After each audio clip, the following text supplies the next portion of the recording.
where they exterminated people. Can you explain what that means?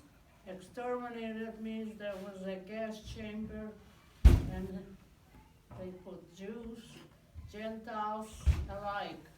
If they didn't like somebody, they put them in the gas chamber. And there was one night when we woke up because 3,500 gypsies they took that night to the gas chamber. Every day they took people, they took priests if they didn't like them, Catholic priests, all kinds of priests, and anybody they didn't like, they took to the gas chamber. And this went on, and we got in there in 44. That was already close to the end of the war, but we didn't know that because we were in the camps. I was in 4 camps. I was in Treblinka, and I was in, I forgot already, one of them, and I was in, but I forgot the names. You were in 4 camps. They understood that. 4 camps. Anyway, and we were walking. One day they told us to wake up at 12 o'clock at night, and we started to walk. It was winter, a big snow was coming down, and we were walking for 3 weeks to another camp. It was called Grossrosen. It was a terrible place. And we were walking for 3 weeks from Germany, and Grossrosen was in Silesia. Silesia was the neighbor of Germany, but Germany occupied Silesia too, like they occupied a lot of places. Anyway, and we went there, and the night came and we had nowhere to sleep. Nobody would give us. There was a school empty for the night, but they wouldn't give us the school to sleep there. So finally, one farmer took pity on us. There was 1,000 girls there. And he told the director who was with us, he says, if they don't mind the cows, they can sleep in the place. So he said, who cares about the cows? As long as there's a roof over our head. So we went in, and I went in, and I saw the cow, and I wasn't afraid of the cow. I just laid down under the cow. The cow was standing, and I laid down under the cow. And the cow, don't you ever think that an animal doesn't have a brain. They have a piece of brain. The cow went like this with her head and looked down and saw me and never kicked me or nothing. And she never even laid down next to me. She just stood there and let me sleep the night there. She was a wonderful cow. It was nice and warm. And I almost thought I'm gonna milk her because I knew how to milk a cow. Because we had a cow. We lived in a small town where there was mostly farmers. Farmers, and there was some businessmen there. And there was a Catholic church, a Baptist church, and there was a Jewish temple. And everybody got along wonderful. We never had any problems, nothing. Neighbors, our next door neighbors were Catholic. We were the best of friends. Nobody, except one day they told us the Germans are coming in.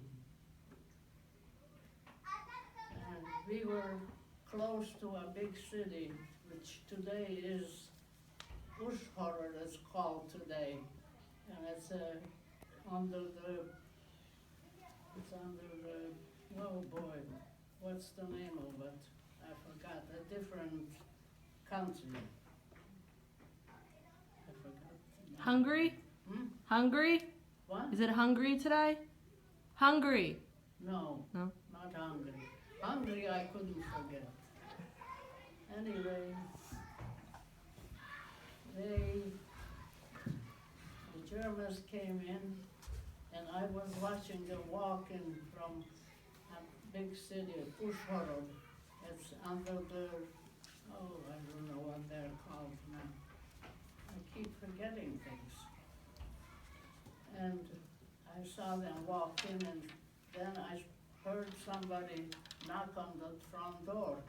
So I went there, and there was a German there, and he was very polite, and he said, "Are your parents here?" I said, "Yes." He says, "May I speak to them?" So I called my parents, and he said to my mother very politely, the Germans are very polite, you know. If he could have a bed for the night in our house. And in Europe, a child or a teenager didn't stay there where the grown-ups were talking. I just was in a corner listening. And my mother says, "Yes, you can have a bed." My two sons went to the Ukraine. They took them to the Ukraine, and we never heard from them again. They must have killed them in the Ukraine. We never heard from them, never, two brothers. So he looked at the room, and he said, "I'll be here tonight to sleep." And he slept there the night. And in the morning, he came out and he said that my mother, "Thank you very much." And then he said, "I feel very sorry for you, what's waiting for you." And we know what was waiting for us. Then they started out with the town crier. We had a town crier. We didn't have, not everybody had a phone. And the town crier announced the Jews can't do this, and the Jews can't do that, and the Jews have to put a yellow star on their clothes to be identified as Jews. And if you're not gonna put it on, you're gonna be punished. And that was the least bit. And Passover was coming. And I don't know how familiar you are, the Passover, we eat matzahs, it's called. Do you know what matzahs are? It's like a wafer. Anyway, and my father was religious. And he said, "What are we gonna do for Passover?" So he goes to my neighbor and says to him, "You wanna have Passover matzahs?" So the neighbor says, "Yes," and they're gonna, if they find out, they're gonna kill us, the Germans. So my father, well, that's the chance we have to take. And we had an oven. And the neighbors came over, and my father had the flour, and they started to make the dough and the matzahs. The girls from the neighbor came and rolled out the dough, and they threw it in the oven. It had to be done in 8 minutes, the whole business.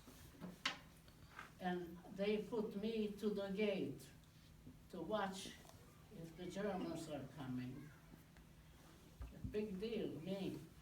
And I was standing by the gate and watching, but thank God that nobody came. They didn't come. So we had matzahs for Pesach, and in secret, because if they would find out, it would be no good. So that was Passover. After that, every day there was a new law for the Jews. Don't do this, don't do that, you can't.